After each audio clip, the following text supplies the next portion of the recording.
ساری دنیا کا انہی کا محتاج ہونا اور پیغمبر اکرم کے بعد حیدر قرار کا کسی زر پہ نہ جانا، یہ دلیل ہے کہ پیغمبر اکرم کے بعد اس آسمان کے شامیانے کے نیچے اس زمین کے فرش کے اوپر اگر کائنات کا سید ہے، کائنات کا کوئی سردار ہے، کوئی رہبر و رہنما ہے، کوئی دین و دنیا کا پیشوا ہے تو حیدر قرار ہے، کوئی اور نہیں ہے۔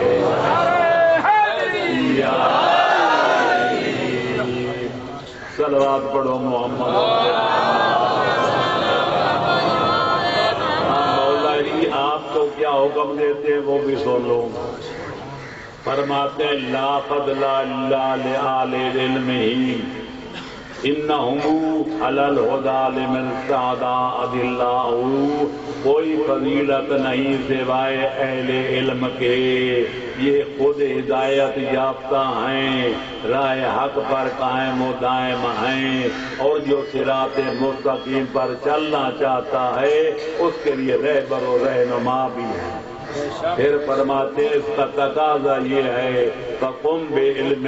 فَلَا تَطْلُبْ لَهُ بَدَلًا النَّاسُ مَوْتًا وَأَهْلُ الْعِلْمِ أَحْيَاءُ، میں علی تمہیں حکم دیتا ہوں کہ میں امام معین ہو کر، پیغمبر کا جانشین ہو کر، علم نبوت کا وارث ہو کر، علم قرآن کا حامل ہو کر، تمہارا دین و دنیا کا شہنشاہ ہو کر حکم دیتا ہوں کہ جہاں بھی بیٹھے ہو اٹھ کھڑے ہو۔ کیوں؟ علم حاصل کرنے کے لیے، کیونکہ میری نگاہ امامت میں تمام لوگ ایسے ہیں جس طرح قبرستان کے مردہ ہوں، اگر کوئی زندہ کہلانے کے حقدار ہیں تو صرف اہل علم ہیں۔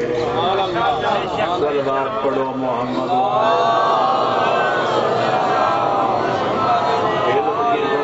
کے لیے یہ کافی ہے کہ پیغمبر فرماتے ہیں اطلب العلم من المہد الی اللحد، اے میرا کلمہ پڑھنے والوں، مجھے خاتم الانبیاء سمجھنے والوں، میں تمہیں حکم دیتا ہوں کہ پنگوڑے سے لے کر قبر کے کنارے تک علم حاصل کرنے کی کوشش کرو۔ امام محمد باقر علیہ السلام سے پوچھا گیا مولا علم کب تک حاصل کرنا چاہیے؟ امام نے بڑا عجیب جواب دیا، فرمایا جب تک جہالت بری ہے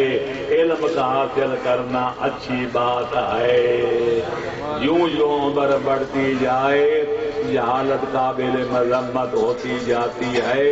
لہذا یوں یوں عمر بڑھتی جائے، کوئی بابا ہے، کوئی دادا ہے، کوئی نانا ہے، چاہیے یہ کہ اللہ کی بارگاہ میں جائے تو یہ عالم بن چکا ہو، یہ علم حاصل کرنے کی کوشش میں لگا ہوا ہو۔ صلوات پڑھو محمد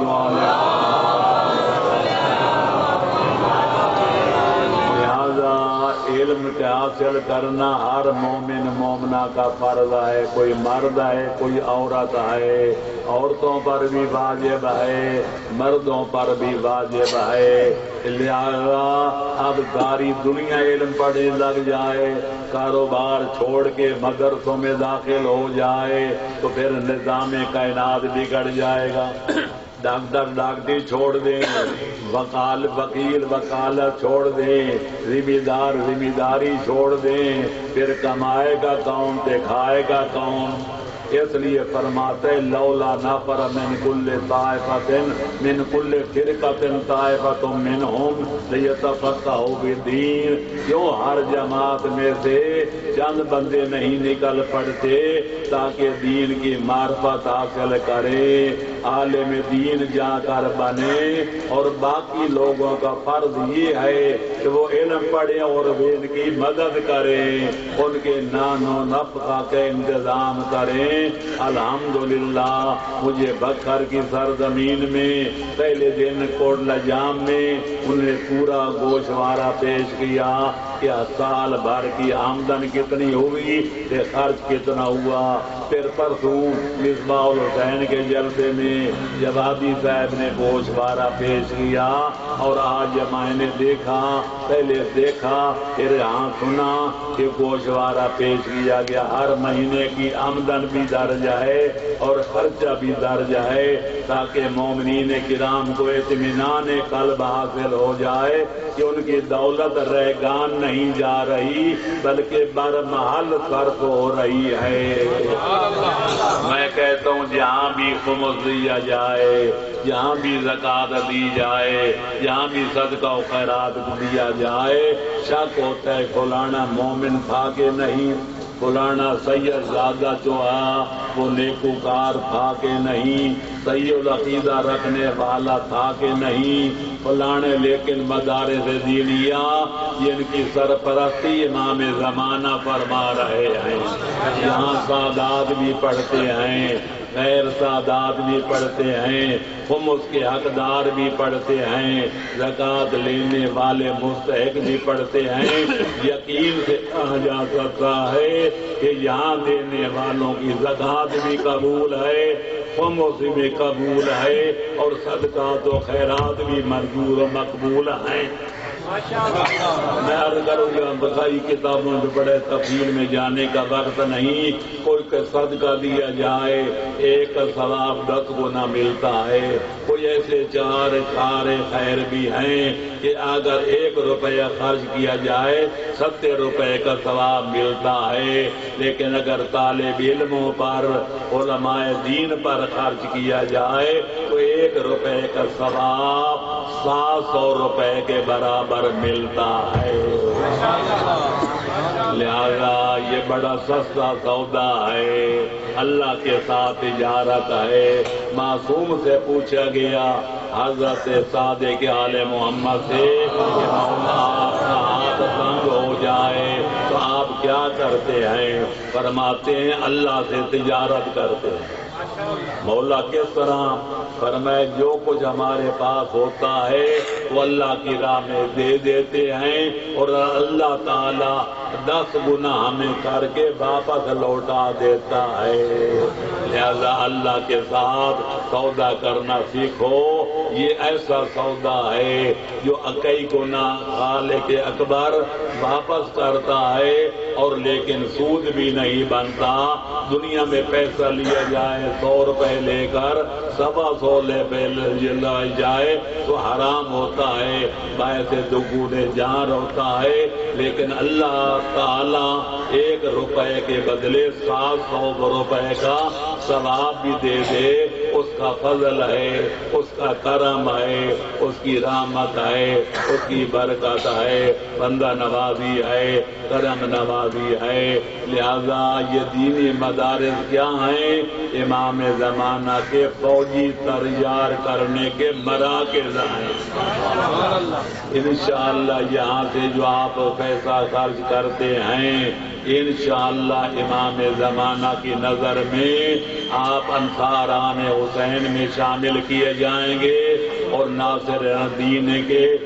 مقدس نام میں، مقدس فہرست میں آپ کے نام درج کیے جائیں گے۔ اللہ کرے ہمارا نام امام زمانہ کے انصار و اعوان کی مقدس فہرست میں درج ہو جائے، اور جو خلوص نیت سے کہتے ہیں یا لیتنا کنا معکم فنفوز فوزا عظیما، صادق آل محمد فرماتے ہیں جو بعد میں کربلا کے واقعہ کے پیدا ہوئے اگر صدق نیت سے کہہ دیں اے کاش کہ ہم کربلا کے میدان میں ہوتے تو امام علی مقام کی آواز استغاثہ پر لبیک کہہ کے اپنی جانوں کا نذرانہ پیش کر دیتے۔ خلوص نیت کے ساتھ یہ جملہ زبان سے جاری کر دیا جائے، بروز قیامت اس بندے کا حشر نشر امام علی مقام کے ان اصحاب میں ہوگا جو خون خاک میں لتڑی ہوئے معشور ہوں گے۔ اللہ کی رحمت بہانے ڈھونڈتی ہے، کوئی قیمت نہیں مانگتی، جیسے کہ مولانا کہہ رہے تھے جو پیسہ دے سکتا ہے پیسہ دے، جو زکوٰۃ و خمس دے سکتا ہے وہ زکوٰۃ و خمس دے، جو صدقہ دے سکتا ہے صدقہ دے، جو نہیں دے سکتا کچھ بھی نہیں ہے وہ بھی مشورے دے کر مدرسے کی ترقی میں حصہ ڈالے، اور جو لڑکے پڑھا سکتا ہے آپ کہہ سکتے ہیں کہ دین پڑھیں گے تو روٹی کہاں سے کھائیں گے، میں کہا کرتا ہوں میں لاکھوں آدمی دکھا سکتا ہوں جو ایم اے پاس کرنے کے بعد بے روزگاری کا شکار ہیں، لیکن ایک چھوٹا سا مولوی آپ نہیں دکھا سکتے جو روٹی کا محتاج ہو، اور کوئی نہیں پیش نمازی کا کورس کر لے وہ بھی عزت کے ساتھ دنیا کی زندگی گزار سکتا ہے، مدرس بن جائے تو دینی مدرسے اس کو اپنی طرف بلانے کے لیے منتظر نظر آتے ہیں، اگر مبلغ بن جائے خطیب بن جائے تو پانچوں گھی میں ہیں، اگر مصنف بن جائے مصنف بن جائے مؤلف بن جائے کتابیں لکھنی شروع کر دے لوگ اس کو آنکھوں کا نور اور دل کا سرور بنانے کے لیے آمادہ کار نظر آتے ہیں، کوئی اہل علم ہے بھوکا نہیں مر رہا، لہذا دین بھی ہے اور دنیا بھی ہے، لہذا یہ کہنا کہ مولوی بنیں گے تو کہاں سے کھائیں گے، ایک ہاتھ میں دولت دنیا ہوگی اور دوسرے ہاتھ میں دولت دین، لہذا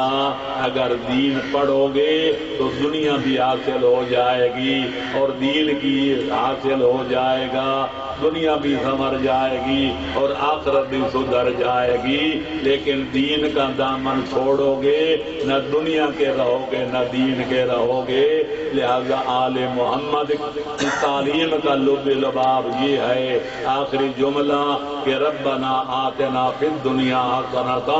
وفی الآخرۃ حسنۃ وقنا عذاب النار، اے پروردگار ہمیں دنیا میں بھی حسنہ عطا کر، ہمیں آخرت میں بھی حسنہ عطا کر اور جہنم کی آگ سے بچا۔ صادق آل محمد سے پوچھا گیا کہ مولا دنیا کا حسنہ کیا ہے اور آخرت کا حسنہ کیا ہے، امام فرماتے ہیں دنیا کا حسنہ یہ ہے کہ یا اللہ اپنے خزانہ غیبی سے مجھے ضرورت کے مطابق روزی دے تاکہ لوگوں کے سامنے ہاتھ نہ پھیلانا پڑے، اور آخرت کا حسنہ یہ ہے کہ مرنے کے بعد جاگیر جنت کا پٹا مجھے الاٹ فرما، اور میری خوشی تب مکمل ہوگی کہ جہنم سے برات نام بھی حاصل فرما۔ جس کو دنیا میں روزی بقدر ضرورت مل جائے، مرنے کے بعد جاگیر جنت کا پٹا مل جائے اور جہنم سے گل خلاصی کرنے کا پروانہ بھی مل جائے، اس جیسا کائنات میں خوش قسمت آدمی کسی ماں نے جنم دیا ہی نہیں ہے۔ اللہ کرے ہم ان خوش قسمت لوگوں سے ہوں کہ جن کے ہاتھ میں ایک ہاتھ میں دولت دنیا ہوتی ہے اور دوسرے ہاتھ میں دولت دین ہوتی ہے۔ وآخر دعوانا ان الحمد للہ رب العالمین۔ لہذا ایک دفعہ اٹھنے سے پہلے میرے پاس جو چٹ بھیجی گئی ہے وہ یہ ہے کہ جناب سیادت مآب سید مظہر حسین شاہ صاحب کے والدین شریفین اور جناب حاجی غلام حسین خان گودی کی مرحوم کے لیے اور جناب سید جناب محترم المقام حال حاج سید غلام علی شاہ صاحب کے والدین شریفین اور مرحوم حکیم رحمان خان، ان کے علاوہ باقی جتنے مومنین کرام دنیا میں نہیں ہیں، جتنے علاقے کے مومنین کرام مومنات اعظام دنیا سے جا چکے ہیں، ان سب کی روحوں کو شادگام کرنے کے لیے ایک دفعہ سورہ فاتحہ اور 3 بار قل هو اللہ کی تلاوت کر دیں۔ بسم اللہ الرحمن الرحیم، الحمد للہ رب العالمین، الرحمن الرحیم، مالک یوم الدین، ایاک نعبد و ایاک نستعین، اہدنا الصراط المستقیم، صراط الذین انعمت علیہم غیر المغضوب علیہم ولا الضالین۔ بسم اللہ الرحمن الرحیم، قل هو الله أحد الله الصمد لم يلد ولم يولد ولم يكن له كفوا أحد بسم الله الرحمن الرحيم قل هو الله أحد الله الصمد لم يلد ولم يولد ولم يكن له كفوا أحد بسم الله الرحمن الرحيم قل هو الله أحد الله الصمد لم يلد ولم يولد ولم يكن له كفوا أحد ان مجالس کا ثواب اور ان دونوں صورتوں کی تلاوت کا ثواب جناب حاجی مظہر حسین شاہ صاحب کے والدین شریفین اور جناب حاجی غلام حسین خان مغودی مرحوم اور جناب سید غلام علی شاہ صاحب کے والدین شریفین اور مرحوم حکیم رب نواز خان اور باقی تمام حاضرین مجلس کے مرحومین و مرحومات تمام کائنات کے مومنین و مومنات روحوں کو پہنچا تیری رحمت میں کوئی کمی نہیں ہے تیرے خزانے کامی غیبی میں کوئی نمی نہیں ہے ہم تیری رحمت کے امید آ رہے ہیں تو ساری کائنات سے بے نیاز ہے یا اللہ عالم تشیع کی نصرت فرما یا اللہ اپن مومنین جہاں بھی ہیں ان کا اپنے حفظ و امان میں رکھ یا اللہ عالم اسلام کو سنی شیعہ بھائیوں کی طرح اکٹھا جینے مرنے کی توفیق عطا فرما یا اللہ تعصبات مذہبی کو فرقہ واریت کی لعنت کو ختم فرما دہشت گردی کی لعنت کو ختم فرما تمام اسلامی ممالک میں جو جورچے برپا ہیں ان کو ختم فرما تمام مسلمانوں کو سب بھائیوں کی طرح اکٹھا جینے مرنے کی توفیق عطا فرما یا اللہ امام زمانہ کے ظہور میں تعظیم فرما ہمارا نام ان کے انصار و اعوان کی مقدس فہرست میں درج فرما یا اللہ ہمیں آخری زمانے کے فتنوں سے بچا یہ وہ زمانہ ہے جس کے بارے میں معصومین نے ڈرایا کہ صبح آدمی مومن ہوگا شام کو بے ایمان رات کو سوئے گا تو صاحب ایمان اور صبح جاگے گا تو بے ایمان لہذا معصوم سے پوچھا گیا مولا زمانے کو در کر سکے تو مومن کہ اپنے ایمان کی سلامتی کے لیے کیا کرنا چاہیے فرمائے ایک اپنے عقائد حق کو مضبوط کرو دوسرا ہر نماز کے بعد چند بار یہ دعا پڑھا کرنا تمہارا ایمان سلامت رہے گا یا اللہ ہو یا رحمان ہو یا رحیم ثبت قلبی یا مقلب القلوب ثبت قلبی علی دینک اے رحمان و رحیم اے دلوں کے الٹے پلٹے والے ہمارے دل و دماغ کو اپنے دین پر ثابت قدم رکھو فرمائے جو یہ دعا مانگا کریں گے ان کے ایمان میں کوئی خلل نہیں پڑے گا یا اللہ ہماری اولادوں کو نیکوکار بنا ہمارے علم و عمل کا وارث بنا یا اللہ پاکستان کو استحکام و ترقی عطا فرما تمام مومنین کرام جہاں بھی ہیں جس ملک میں ہیں ان کا اپنے حفظ و امان میں رکھ یا اللہ بیماروں کو بیمار کربلا کا صدقہ صحت کاملہ عطا فرما جو قیدوں میں مبتلا ہیں ان کو اسیر بغداد کا صدقہ رہائی نصیب فرما جس کی جو مشکل ہے وہ مشکل کشا کا صدقہ ان کی مشکل آسان فرما جس کی کوئی پریشانی ہے اس کی پریشانی دور فرما جو طالب اولاد ہیں ان کو عروج نرین نودین عطا فرما جس کی جو پیچیدگی ہے پریشانی ہے اس کی دور فرما اور خاص طور پر ان کے لیے کہا گیا ہے کہ جناب سید محمد حسین شاہ صاحب اور جناب